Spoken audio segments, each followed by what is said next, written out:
Hello, everyone, and welcome to Mystery Philosophy Theater 9000. I'm your host, Joel Bouchard, a doctoral student in psychology, and with me today is Mr. Norman Gayford, a professor of English and philosophy. Today, we're looking at a clip from Death Makes Life Possible, a documentary about the nature of death and its subjective implications. The particular sections we'll be viewing focus on the mystery of consciousness and the epistemology of reality. If you're listening to the audio podcast and would like to see the video, you can find it on the From Nowhere to Nothing YouTube channel. And if you have a clip you'd like us to analyze, let us know by sending an email to fromnowheretonothingpodcast@gmail.com. Without further ado, here we go. I like that introduction of the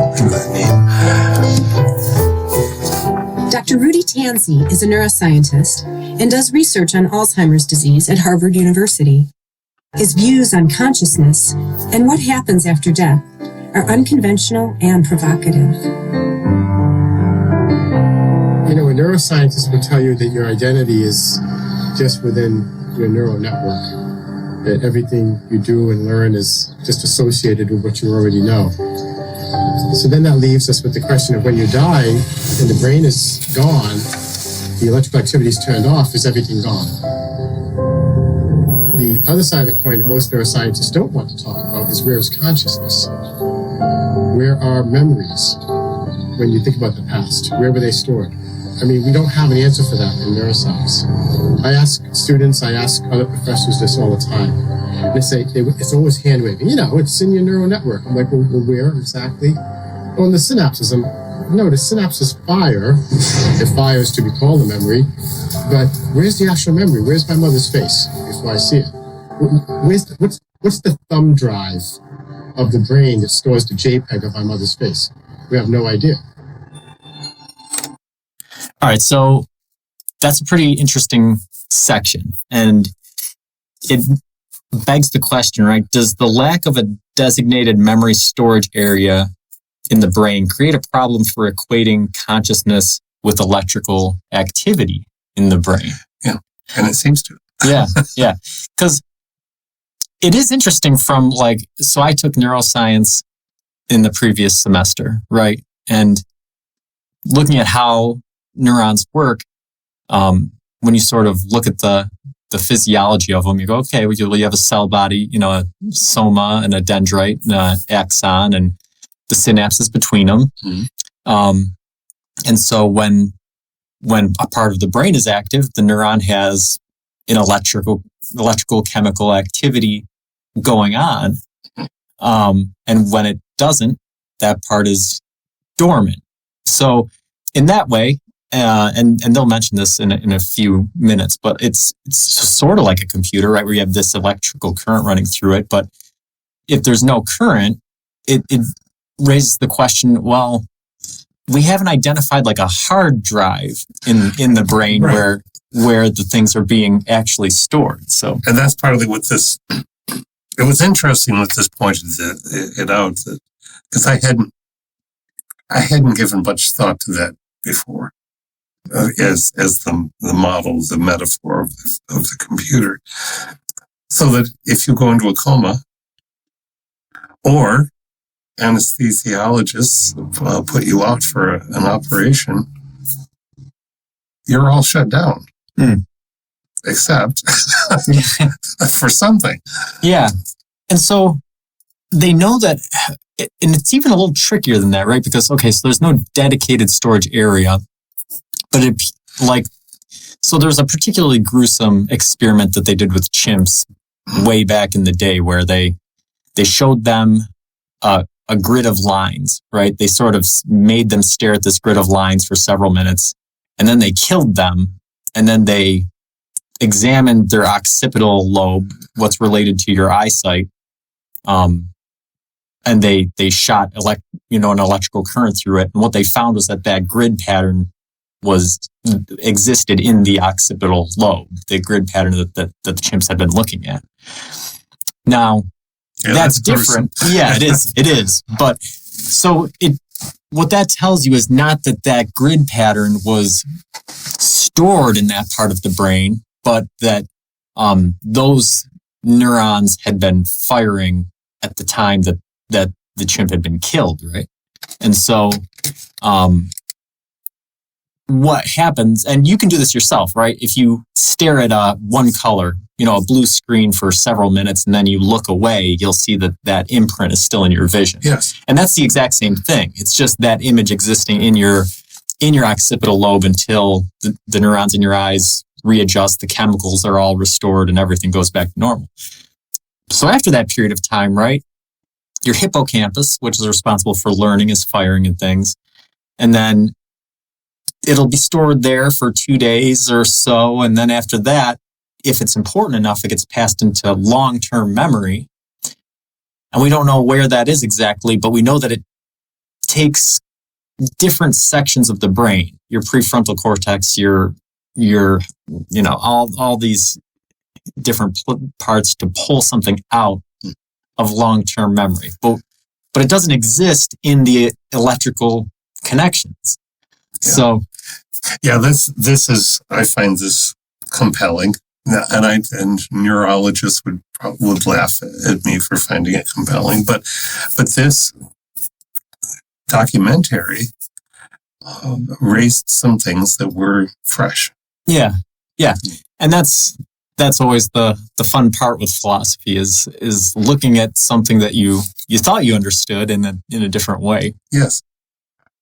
I've been doing anesthesia for 38 years, and it's still amazing to me that we give a medication like propofol or have the patient breathe the gas like sevoflurane, and their consciousness goes away. What's missing primarily is consciousness. Other brain activities continue. So anesthesia is fairly specific, erasing consciousness and memory without affecting other brain activities. Now, how that works is still unknown. But the real question in anesthesia isn't so much why they go to sleep, but why they're awake in the first place. I mean, just to hear an anesthesiologist say how it works, we don't know. Yes. Yeah. When you go under, and there are some anesthesiologists who have wicked senses of humor and shouldn't apply them. And I think there's ethics about that. But now hearing that, if when the next time I have an anesthesiologist, I'm going to say, okay, you don't even know how it works, but that there's something comforting in that. That's we think that we know more than we do. We're right back to that paradigm again. Yeah, and it was funny. I can't remember what the name of the book was that I was reading, but they were going through some of the medical innovations in history, and they said that pretty much every major medical innovation that you had came from a mistake of some kind, or was an unperceived, they didn't see it coming, mm-hmm. right? You tried something that was meant for something else, and suddenly this other symptom disappeared, right? So it's different, right? Because the human body is not like a car, right? A car or a computer is this fantastic machine that we've invented, and that every phase of its development has been instigated by a human. The human machine was already here. It's like discovering advanced alien technology and now going, okay, well, I know what this knob does, but I don't know how it does it, And yeah, it's really not. To me, it points this whole, so much about this episode of this documentary has done this, but this in particular tells me something fantastic about human beings. And it's often brought up in the medical world, and it is related to death and life. If an anesthesiologist doesn't give us the right amount, we could die. We could. It's just amazing, and we don't know this person. They introduce themselves 2 seconds before they give you the stuff, and we just trust inordinately people it seems to be built into us. But now I'm trusting somebody who doesn't even know how it works. Yeah, and anesthesia is one of those things that is very highly controlled. Like in the medical world, right, you have to know, but it's based off rough calculations. Like, all right, what's the body weight and stuff? Yeah. And there's still ongoing research into things like, does having red hair mean you need more anesthesia than somebody else, right?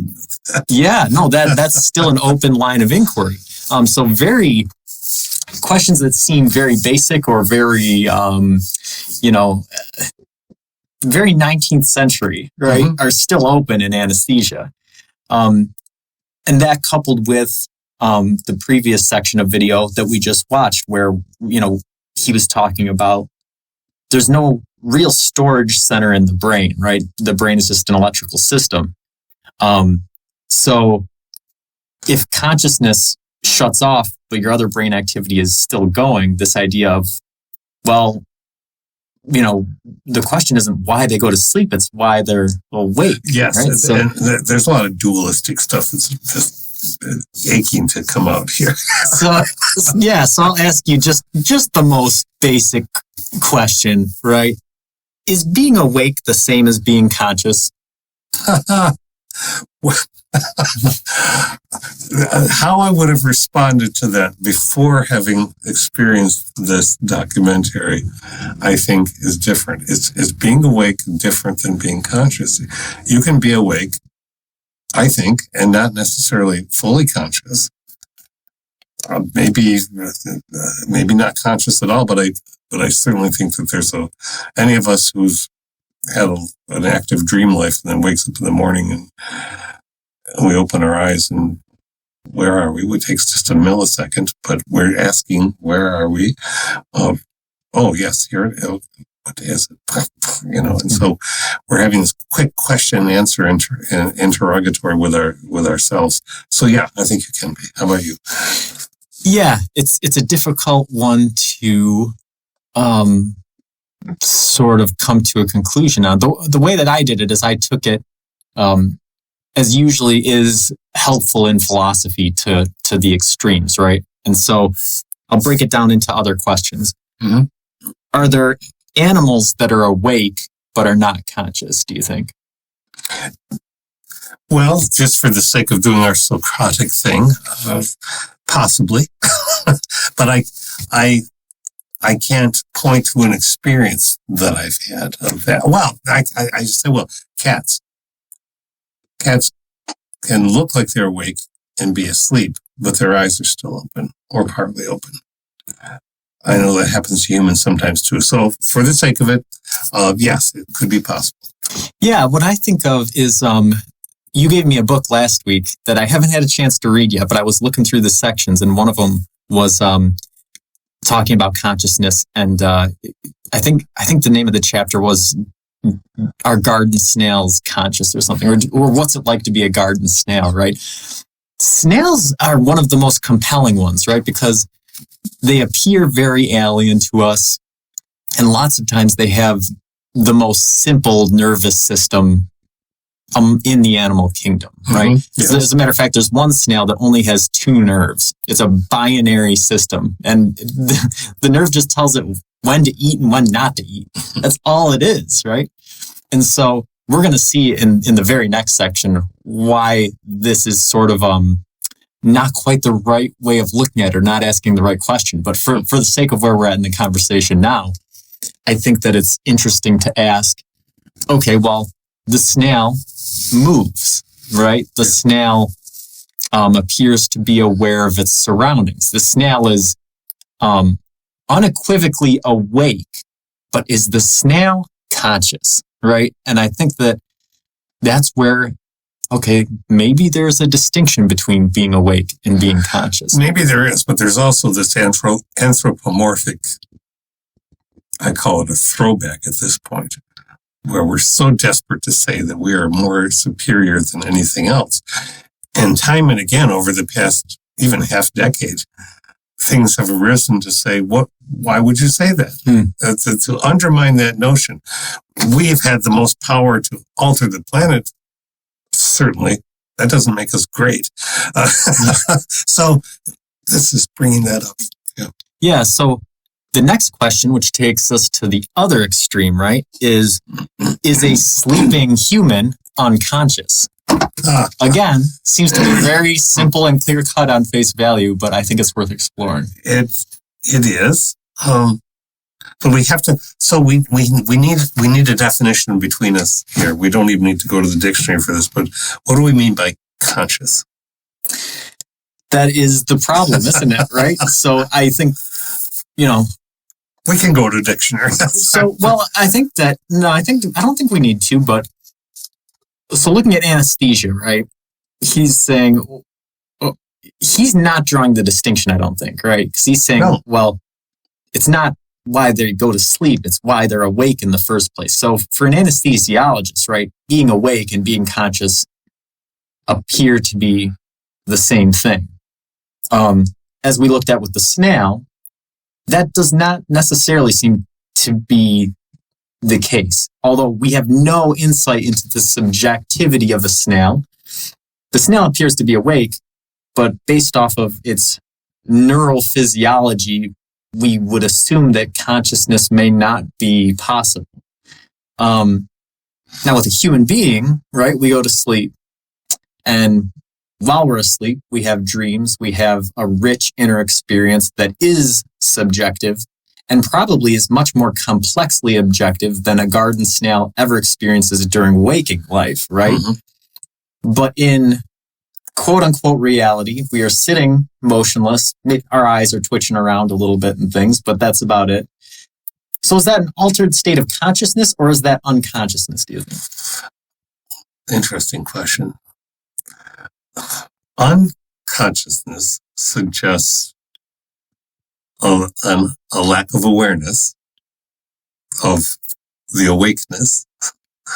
Consciousness suggests that, yeah, I know that I'm thinking, I know that I'm feeling, that I is in there again. When the I isn't muttering, that's the unconscious state. So how about this? Consciousness is an awareness of thinking. So it's Cartesian, right? It's Cartesian. But it doesn't necessarily have any connection or correlation to quote unquote reality, the outside objective world. That's where awareness or being awake comes in. Yes. Do you think that makes sense? I think that makes sense because we can be, well, you know this when you're engaged in a creative act. You are so immersed sometimes that you lack a sense of what's going on in the outside world. You lack a sense of time. You're focused. You're very conscious of what you're doing with a brush stroke or choosing a set of notes. And that I, capital I, the letter I, is there poking and prodding and working with you. It's not saying, I don't think you should do that, but once in a while it does. Maybe not that loudly, but it speaks. No, wait a minute, take a moment, think. Now, that's coming from somewhere. That's coming from lessons. That's coming from previous experience, but it's filtering through the I. Yeah. Yeah. So I think we could probably say that being awake or aware has to do with a perceptual observation of objective reality, which we'll just put in quotes. Okay, yes. And then consciousness has to do with an awareness of subjective experience. And so I guess what we could say is that is a sleeping human unconscious? I would say that a sleeping human is in an altered state of consciousness, but a human under anesthesia is unconscious. Yes. Because you don't experience dreams. Your consciousness, that ability to have any subjective awareness in most cases. Again, like we've talked about, there's been some wild cases depending on dosages and other strange things. Yes. But for the most part, if you're under anesthesia, you're unconscious. Yes. Yeah. And anybody who's been under successfully will have some experience with this. I remember getting my wisdom teeth taken out, right? That period of my life does not exist, right? There was no passage of time. There was no dreams. There was, it was like being dead or like before being born. It did not exist. It did not happen, right? All that happened was the consequences afterwards. When I woke up, what had happened since then? Oh, some of my teeth are missing. I have a dull pain, etc. Yes. So I would label that unconsciousness, but I would not label sleeping or dreaming unconscious. Even a dreamless sleep, when you wake up in the morning, you're aware of the passage of time, right? I think that I think there must be some activity in the pineal gland, your timekeeper, during sleeping that is not active, that is taken out by the anesthesia. That would be my guess from a neuroscientific viewpoint. I'm going to ride with you on that because you're fresher on those things. All right. So I think that was a good productive discussion. Now let's blow it up. The prevalent theory is if the brain is a computer whose fundamental units, bits, are neurons firing or not firing. But neurons are far more complicated, not to mention being alive, and we don't really know what that is yet. So I'll stop right there just before we get into the real weirdness, just to look at that question, right? Is consciousness and life inextricably linked? Intuitively, I say so. And if I draw on, I had an experience this week, and I'll be brief, but it's an experience that causes me to think about this because this is in my head as we. So I'm coming home with my wife from work. There's a vehicle right in front of us going way too fast. It hits a creature. She thinks it's a squirrel. I immediately pull in. She says, "Oh no!" And I said, "It's fine. I'll go take care of it." And she glanced and she said, "It's still moving." And I said, "Yes, I will go tend it." And I got over to it, and it was a mink. It's a beautiful black mink. I haven't seen a mink in an age, and it was dying rapidly, and its legs were still trying to move. But while its legs were moving, its eye was on me, and I looked at it, and I said, "I'm so sorry." I said, "Humans can be execrable creatures." And I sang it a song, and I very carefully scooped it gently off the road and walked along with it. And when it stopped entirely, then I buried it. But that eye was conscious. How do I know that? Can I define that? Can I put a metric to it? No. That was a fellow mammal. That was a being. And so, going back to what you had brought up, I think this. Yeah, I read a passage from the Dalai Lama's book that made me think something. He just mentioned how in Buddhism, if you've attained a high enough level of enlightenment, they see the brain in the Buddhist view, right? When you die, death is not this thing that happens all at once. It's something that slowly happens over time. And the more enlightened you are, the slower this process is. And that, monks will sit in a meditating position. And after they die,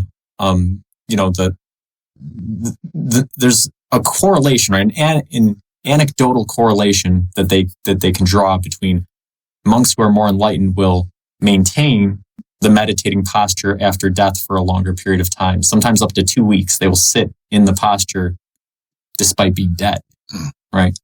And that's a demonstration, what they say, of this ability of, as the brain dies and the body dies, the ability of the monk to still maintain consciousness in the pieces that are left alive and hold things together. It's almost like a meta level mindfulness, right? Yes. Even though the organism as a whole no longer meets the criteria for life at a cellular level, there are still things happening that allow this sort of control. Now, that's very speculative, and I don't know that I subscribe to it necessarily, but something, if any of the rest of us were to die in a meditating posture, we'd all just slump over, right? Maybe it's practice. Maybe it's just years of sitting in the position. Maybe I would assert more of that, the absolute muscle memory, because to me, said monk in the anecdote would not be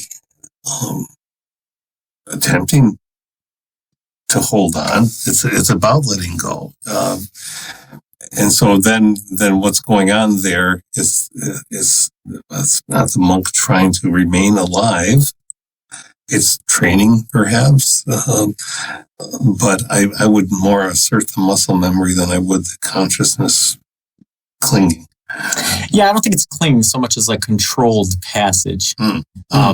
But regardless, we'll move out of the realm of woo-woo because we don't want to.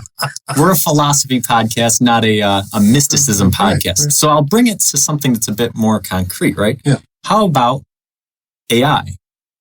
If can an AI be conscious and not alive? Would that demonstrate that consciousness and life are maybe not? Well, I think it certainly would demonstrate it. Whether the human animal would accept it, I think there would be people who will always assert that it's flesh and blood or nothing, that there can't be a consciousness without that physical anchor that is organic. But I think as so many things are rapidly moving forward, and again, if you've read enough science fiction, that becomes a rather tenuous assertion that is more about a prejudice toward one kind of life form than another.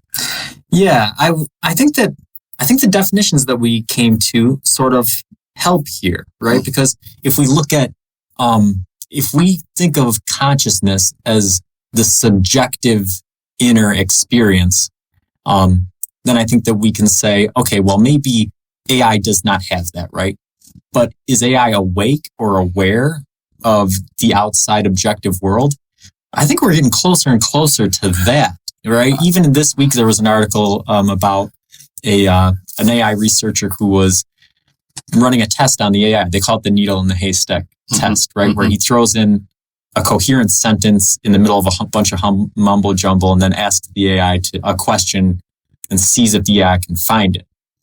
And the AI did find it and reported that it found it. And then, unprovoked made a statement about, I think you might be trying to test me because none of the other text around this makes any sense. And the researcher goes, whoa, like how do you know that I'm testing you or what I think you might be testing me. And when we interviewed a few months ago now, ChatGPT, we noticed the switch from pronouns, and that's partly algorithmic. But the switch from pronouns was not necessary and seemed almost out of the blue. And so those things do make one go, whoa. And I guess I have no trouble thinking of AI achieving consciousness. I'm troubled by what we want with that. I'm troubled why we're doing it. Yeah, you see, for me, I think sort of based on, again, with the descriptions we just established, I think the consciousness, knowing what we know about AI, seems to be a bit of a leap at this point. But I don't think that awareness or technically being awake is out of the question, right? If we go to the garden snail with its 2 neurons and its ability to understand its surroundings and maneuver within them, how is AI not doing that, right? It has access to all of humankind's information. Cameras, the whole works. Right. And it's using that information to maneuver within its environment and to make decisions and to maneuver. I mean, that seems to be some type of it's obviously an awareness of the outside objective reality, even if there isn't a subjective inner experience at this point. Okay, and I'll go with that, but I have to also say this: if I'm of the mind that if there is consciousness, if consciousness exists, then as this documentary gets to, there's consciousness is beyond us. If consciousness is beyond us and anything that can be conscious is conscious, it matters little or not at all to say, well, but that's that kind of consciousness. And this is our perennial, always present, omnipresent need to categorize by way of caste, to categorize by way of superiority and lesser. And I think that's ridiculous when it comes to the part of consciousness. So can a machine be conscious? Yeah, you and I will differ about that. I totally agree with you. It can be aware. I think that the problem is that we don't and may never have access to subjective states of other things, whether it be animals or computers. That's the big problem. What if AI could give us subjective access? And how would you ever know that it's accurate, right? Because that's the thing is, like, science is so I don't want to say anti-subjective, right? Because there's certain qualitative methodologies that take it into account, but by and large, it's a very quantitative, empirical endeavor. Yeah. And so even trying to address these questions becomes so difficult that it almost seems as if it's always going to remain on the periphery of knowledge. Until we have a Vulcan mind meld. Yeah. All right. So into some more weirdness. If you consider a single cell paramecium, it's one cell, it swims around, it finds food, it finds a mate, it has sex, it can learn. If you suck it into a capillary tube, it escapes faster and faster each time. And yet it's only one cell. It doesn't have any synapses. It's not part of a network. So it, in and of itself, has at least cognition. I'm not saying it's conscious, but it performs intelligent activities. So I think it's an insult to neurons to say they're simple on-off states when a single-cell paramecium is so clever. And that's where everything we've been talking about is just gets blown out of the water, right? Because here we are presented with a biological organism that has no neural system, right? Because it's only one cell, and a neuron is a single cell. So, and it's not a neuron. So, but like you said, so it's able to maneuver within its environment. It is able to find a mate and reproduce. It is able to learn, because that's the definition of learning, right? Is putting it in this, for lack of a better term, maze, right? And finding that it escapes faster and faster each time, right? It's adapting to the challenge that it's being. Yeah, that blew me away, that particular point. Yeah. And so now, if we look at that and then retroactively look at the conversation we've had thus far, it makes you wonder. And again, I've been sort of mentioning this discussion for several weeks now, but we're going to get into it next time with Donald Hoffman. Mm-hmm. But our neurons, is the brain the basis of consciousness and of subjective activity? If other beings that do not have any brain or any neurons are able to maneuver about in the world without it at all? It's a marvelous question, because, as he said, if something can appear to have cognition, even if it doesn't think, well, cognition is thinking. So we're getting all blurry. If something can do activities we recognize and surprise us by doing those activities, giving us the perception that a learning has taken place, then at that point, this is where the barrier it's osmotic for me. That's not consciousness necessarily in a paramecium, but it might be. We can't, because if consciousness is something that filters through us, our brain is going to be the receptor for that consciousness, probably, but I don't see the need for an absolute barrier between the things. That's a scientific approach. Yeah, because I think, sort of what you're getting at, and I think it calls back to what he was saying is, we don't really know what life is, and so I think that it's really tempting in a Darwinian way to establish that well, it needs to have, these certain sets of things in order to be alive. And those are certainly useful. It's useful to set up, again, metrics by way of measuring things that are observable. But it's hard to observe consciousness in an objective way and put a ruler to it, even though intuitively we seem to sense whether something is conscious or not. Yeah. And I like how he was quick to say it shows some sort of cognition. Now, I'm not saying that's consciousness, right? But some kind of cognition. There was that need to jump that there's a difference between mind and consciousness. He's acknowledging that. And maybe there is, but that implies an extra. Consciousness is extra overthinking. Yeah.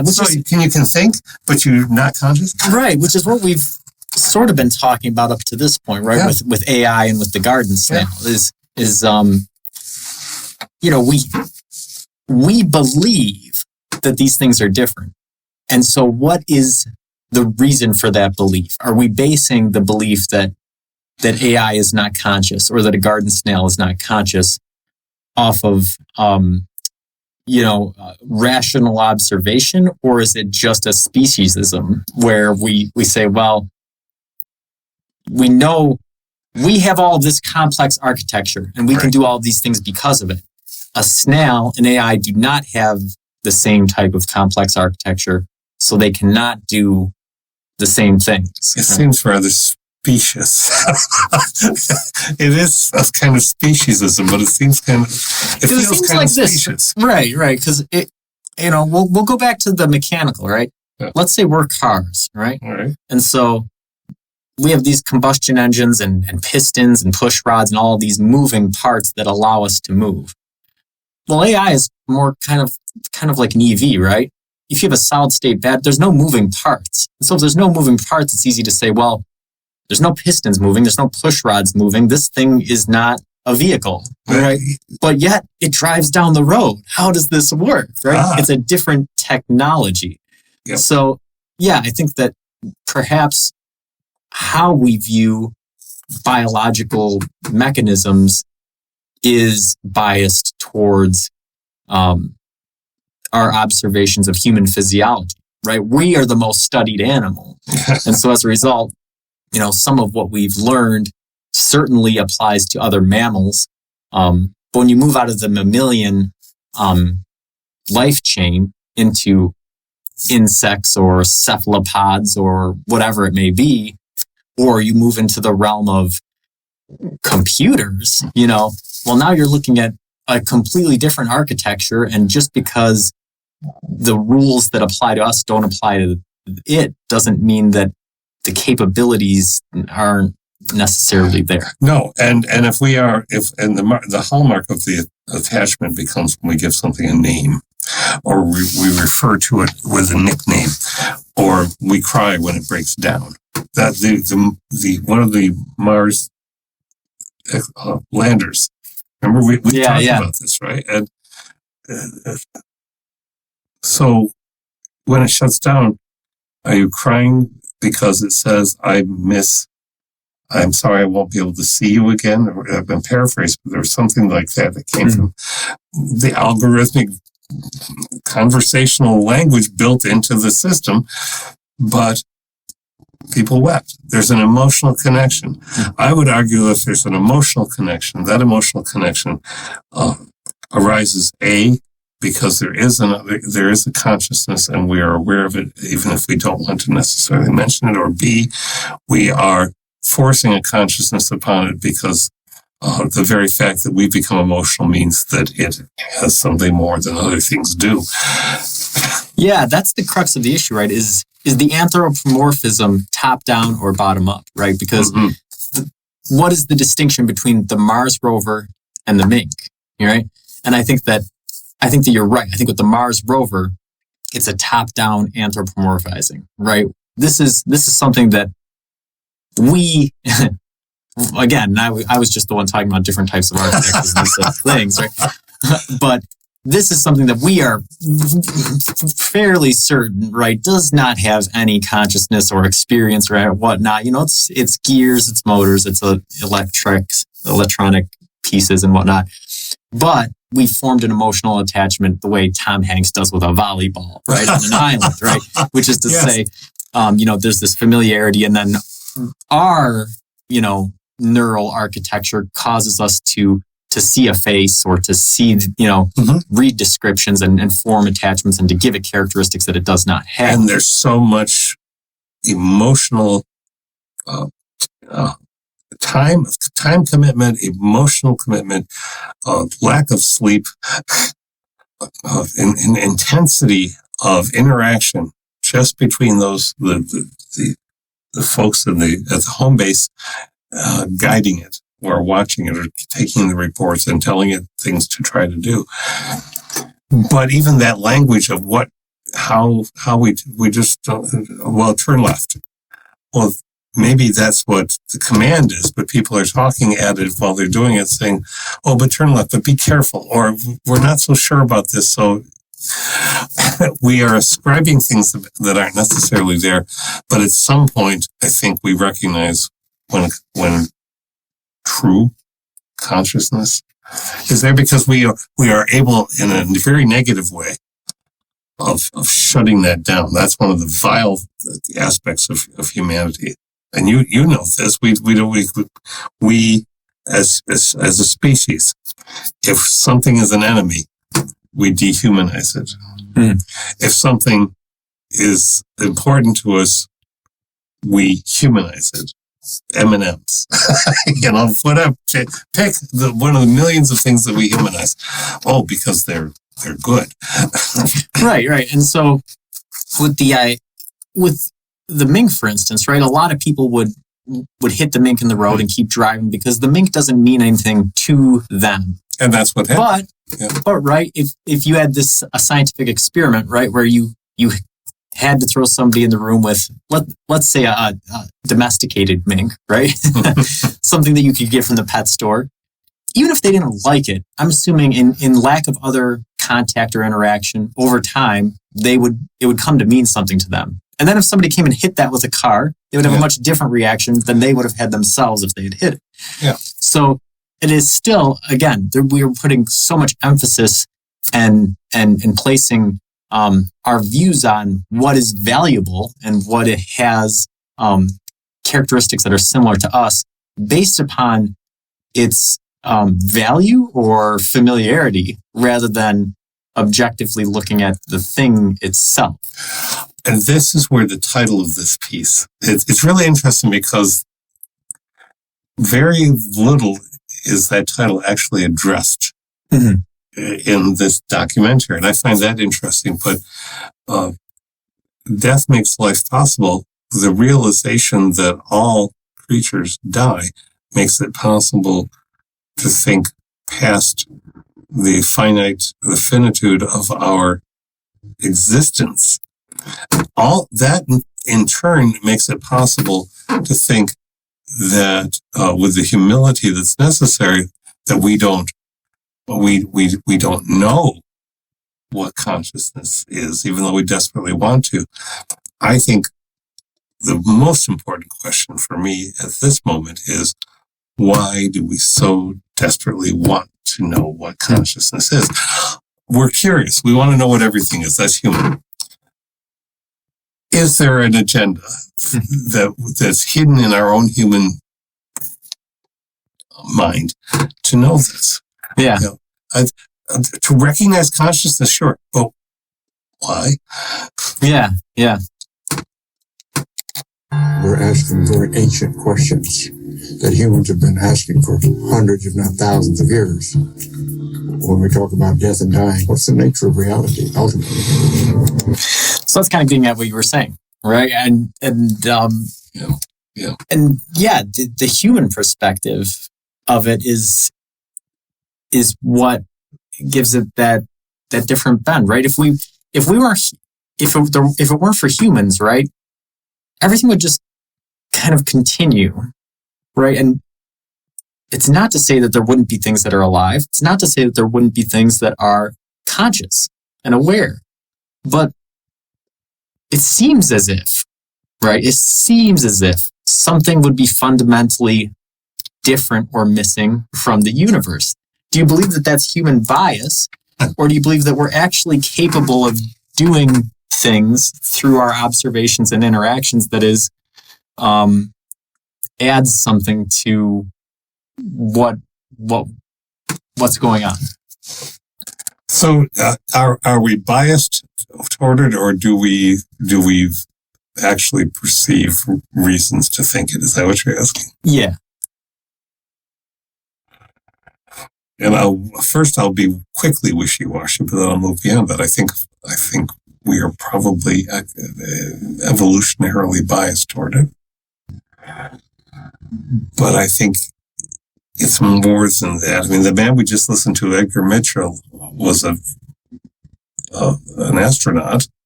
He was a test pilot before that. He founded this institution of noetic studies. And this is one of the words I think we need to talk about. Noetic is an ancient Greek word.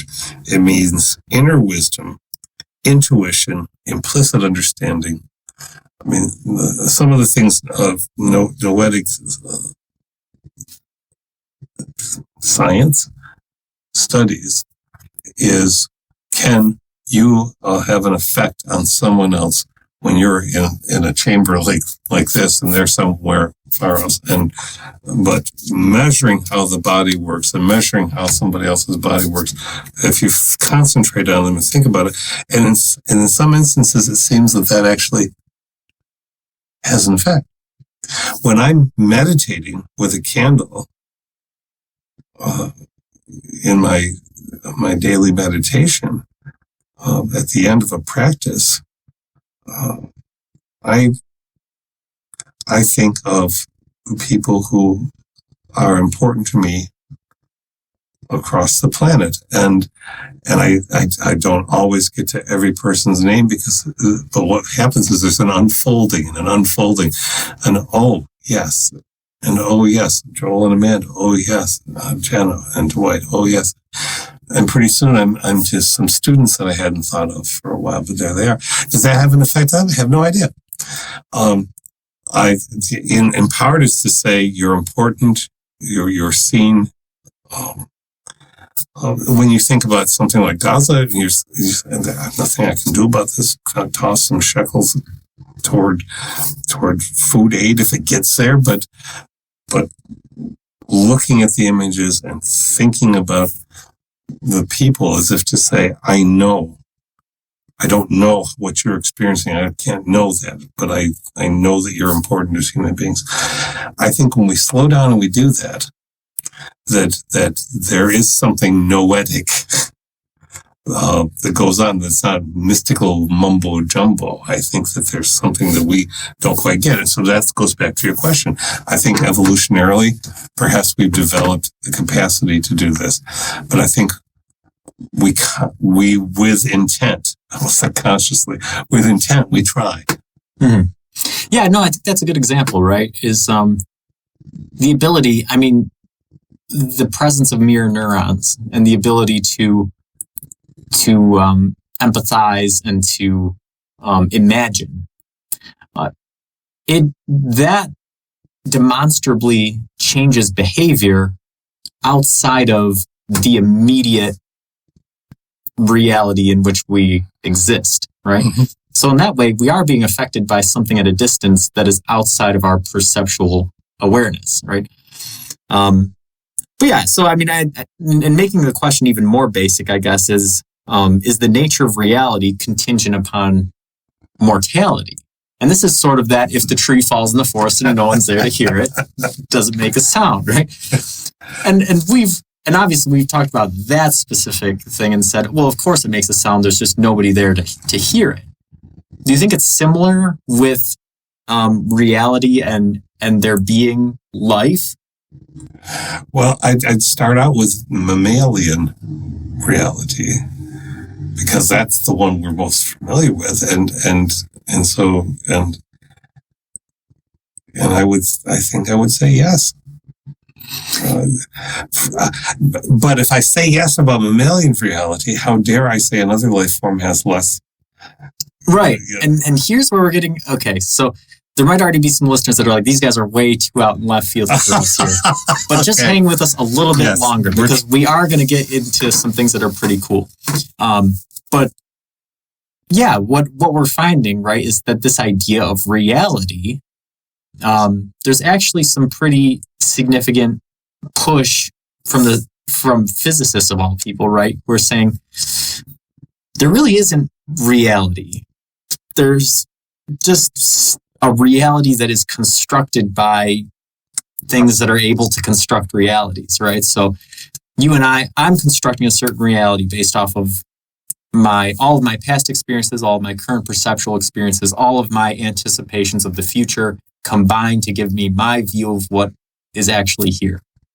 A mantis shrimps is completely different because they have so many different types of eyes and color receptors and these sorts of things, and legs, and they live underwater, and it's a completely different reality. And is there going to be some overlap, right? If you put us in the same environment, would we be experiencing the same reality? No, we still wouldn't be, but there would be things that are shared in common. And I think that that's a good place to lead us into the next segment. We discovered that there is a part to reality that is beyond experience. It doesn't consist of things, it consists of forms. These forms are real even though we can't see them. So he's kind of saying, and this is a physicist, right? Yeah. And he's saying, it's been Platonic. Yeah, that was my question I had here, right? Which is, we're going to be talking about this concept extensively next week, but how is this physical or metaphysical proposal similar or different from Platonic idealism? Well, I think it's similar.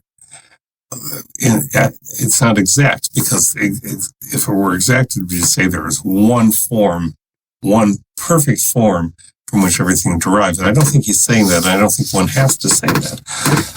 But the malleability of form, the morphism of form based on what is perceived, that's what I think he's talking about. So I think that is Neoplatonic. Yeah, and I think that this can be illustrated with an example, right? And with what I was just using.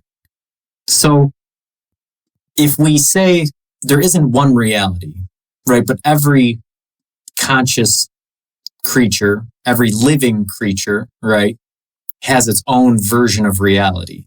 At first, that sounds just wildly, relativistic and it opens you up to all kinds of skepticism and stuff. But if you take all of those different realities and you put something in the presence of them, let's say a block, right?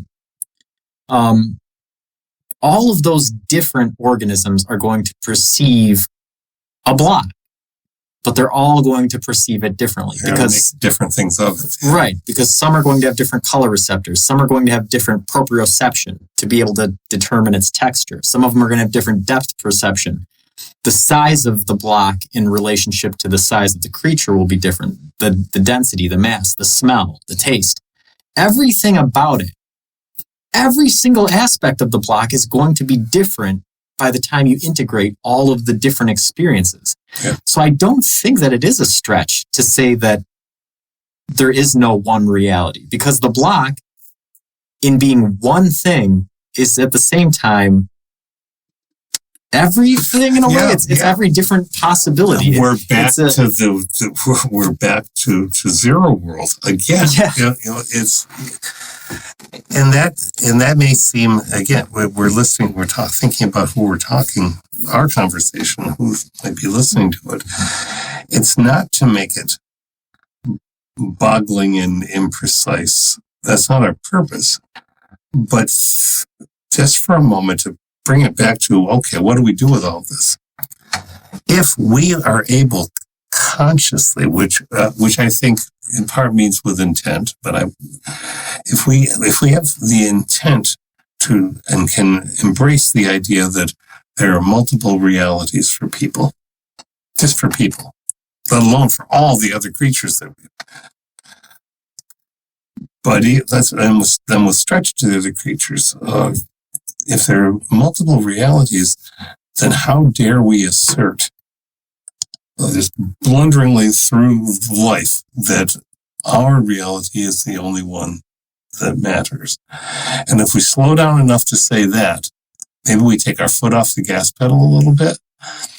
Maybe we get a little bit less judgmental. I think this is where it hits the road, so to speak.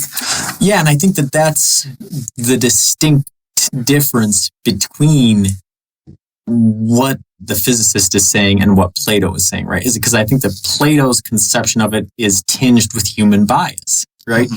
The Platonic ideal, the one perfect thing that exists out there, well, whose definition of perfect is it, right? Right. It's man's definition. Yeah. It's the human's definition of what's perfect. And, and it goes from there. But what we're saying here, right, is that there's no perfect thing, but there is a real thing. But that thing is going to present itself as being immeasurably large, immeasurably small, immeasurably light, immeasurably dark, immeasurably smooth, immeasurably textured, almost infinitely contradictorily encompassing in every single way, depending on the reality and the perspective from which it's viewed. Because of the sensory apparatus, now we're into the phenomenology of it. At one level, what are we able to sense?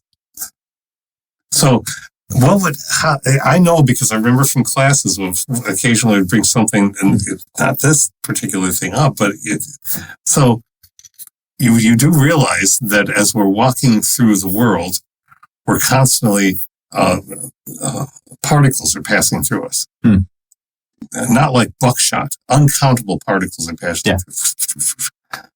Some people get really uncomfortable with that. I don't want to think about that. That's we are, as we've said before, colonies of millions, if not billions, of creatures inhabiting our gut, inhabiting our body. That are much more complex than the paramecium. And they can learn. Okay, so does that not change the way that we see the reality? But that's a challenge to people that none of us wants to think about that all the time. But to stop and think about it ought, one would think, or perhaps might change how we live in the world. Yeah. Because they can actualize in the empirical world. Everything that you see is an actualization of a form in this background realm. So the nature of it is that of a potentiality. Potentiality is thought-like. Thoughts are in the mind. Is there a cosmic mind? So I think that's the next level of the conversation is potentiality, right? Because potentiality, the ability, and we talked about this in White Holes with Rovelli, right? Mm-hmm. Basically, potentiality is what makes any of this possible.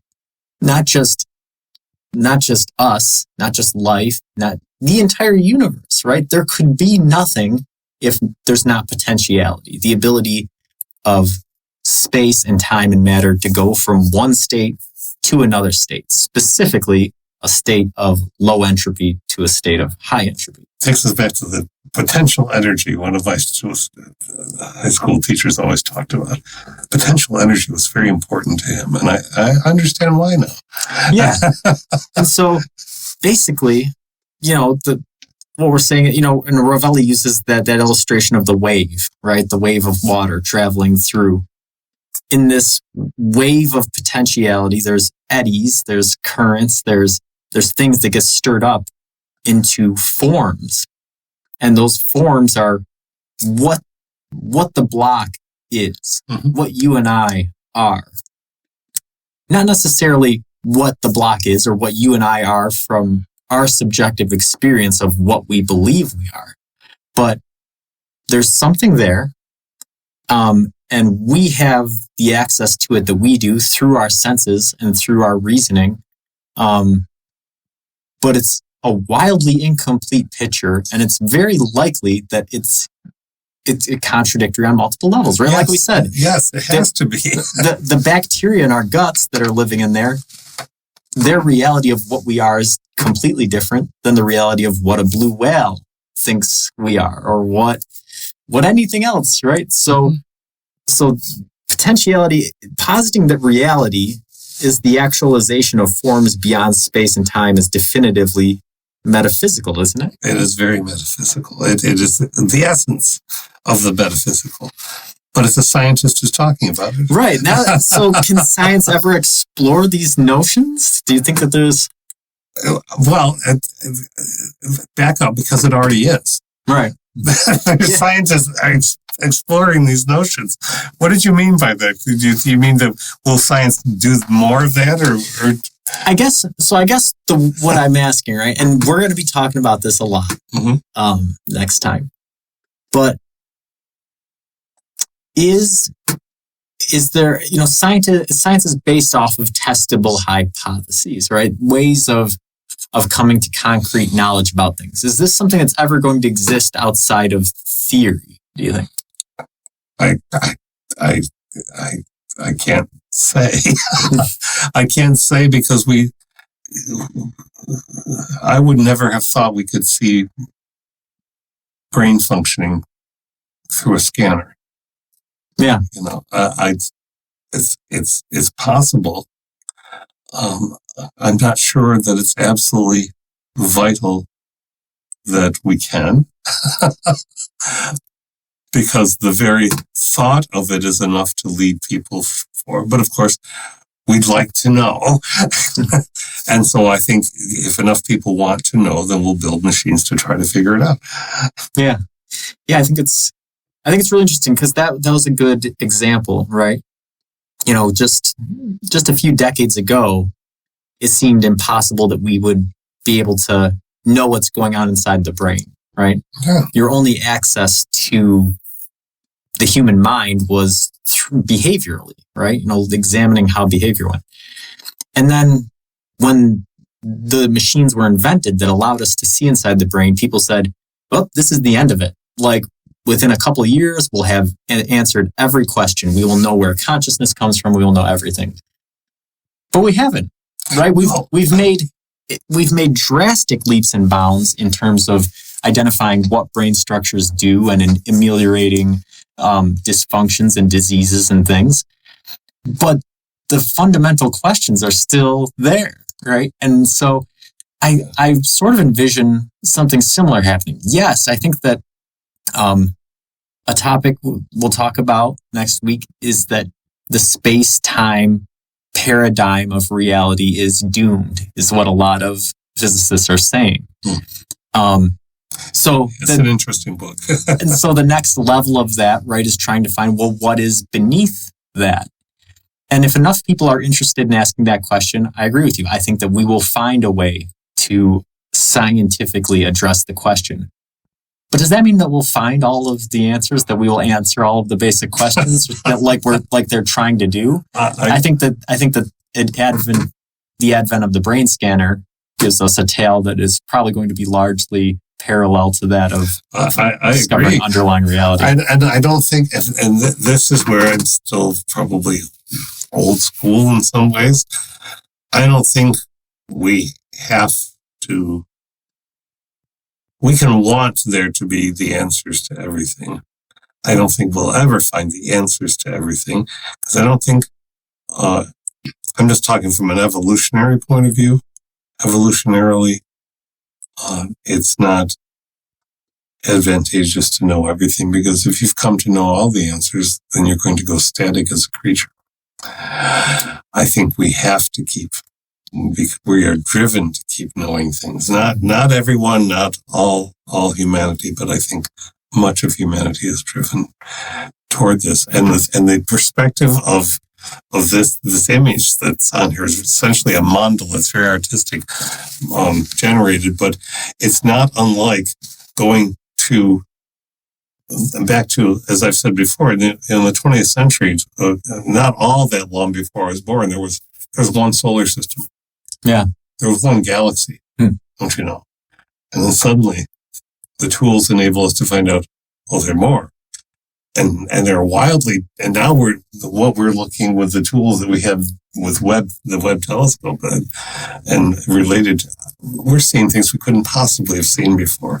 And so it reminds me of this screen. And so if it keeps opening up and opening up, our microscopes can go further, our macroscopes can go further. We're just getting tinier. Yeah. And again, this is going to lead into even bigger conversations next week. So until next time, keep pondering.